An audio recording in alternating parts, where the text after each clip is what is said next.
Short story 1. The King and Macaw Parrots. Once upon a time, there was a king who had gone to visit neighboring kingdoms. He was gifted a pair of baby macaw parrots by the king of the last kingdom where he was visiting. They were the most beautiful birds he had ever seen. So, upon returning to his kingdom, he called for a bird trainer and asked him to train macaw parrots. The king also arranged a place in the palace garden for the parrots. He often looked at them from his palace window. As time passed, one day the trainer came to the palace and informed the king that though one of the parrots was flying majestically high in the sky, the other one was not moving from its branch since the day it had arrived. Upon hearing this, the king summoned trainer and healers from the nearby kingdoms. They all tried their best, but couldn't make the parrot fly.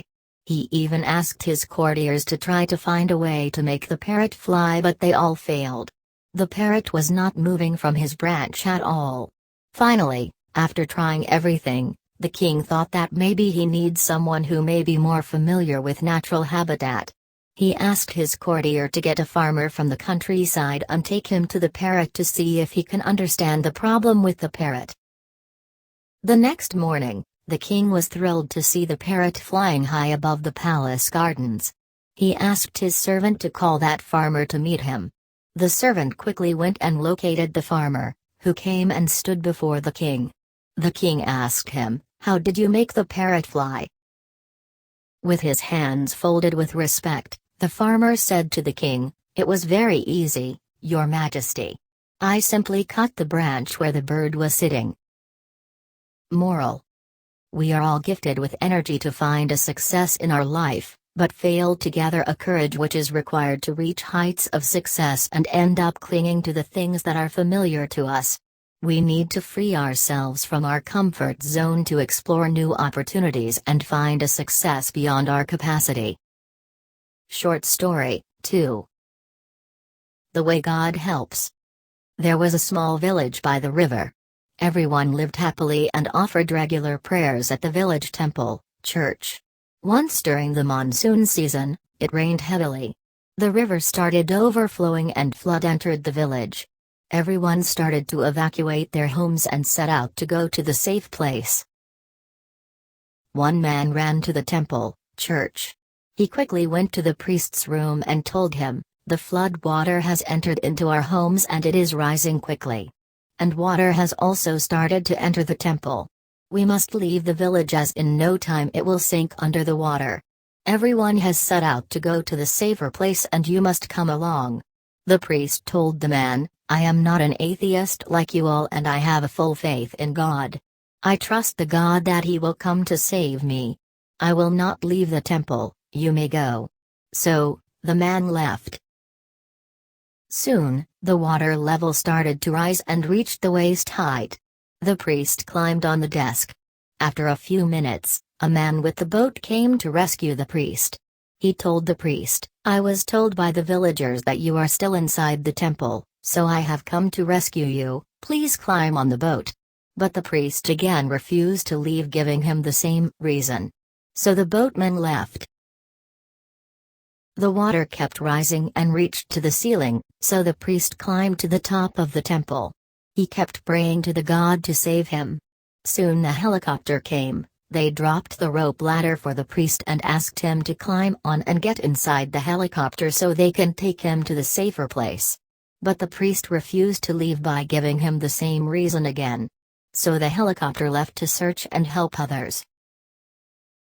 At last, when the temple nearly submerged under the water, the priest kept his head up and started complaining, "O Lord, I worshipped you for all my life and kept my faith in you. Why didn't you come to save me?" The God appeared in front of him and with a smile, he said, "O madman, I came to save you 3 times. I came running to you to ask you to leave for the safest place with other villages. I came with a boat, I came with a helicopter. What is my fault if you didn't recognize me?" The priest realized his mistake and asked for forgiveness. He got his chance to go to the safe place one more time, which he accepted.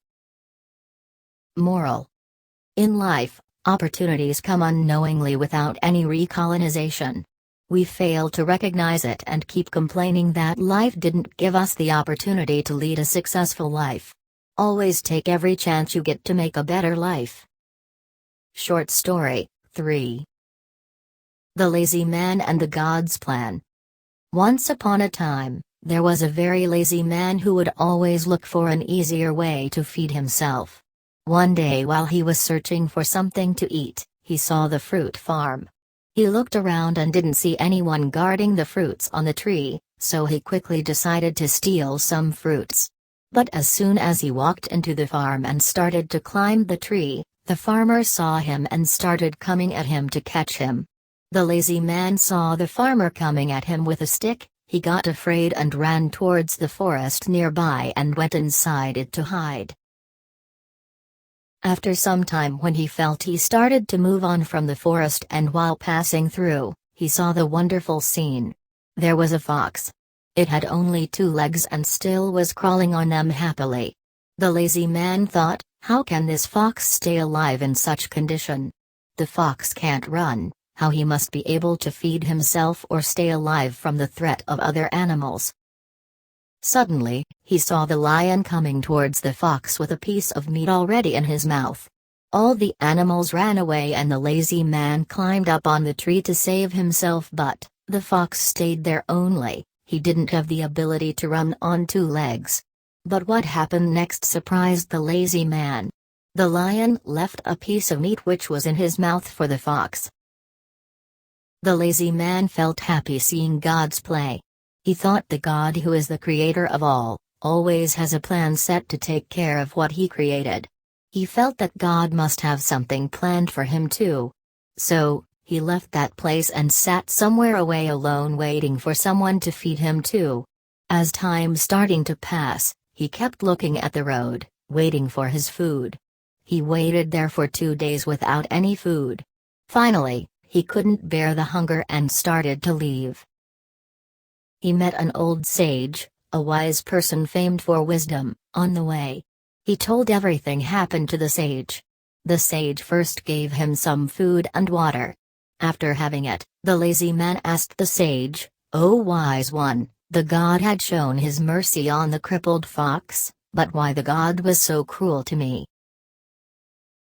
The old sage with a smile said, "True that the Creator has a plan for everyone. You are obviously a part of the God's plan. But son, you took his sign in a wrong way. He didn't want you to be like the fox. He wanted you to be like the lion." Moral. Often we misunderstand the signs. God has given everyone a strength and ability to do their part. Always learn to see the things in a positive way and see yourself in a strong position to help the ones who need. Don't go for the easy choice.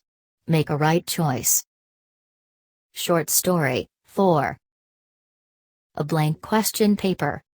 One day a professor entered the classroom and asked his students to prepare for a surprise test.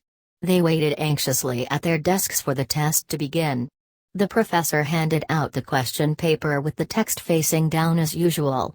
Once he handed them all out, he asked his students to turn the page and begin.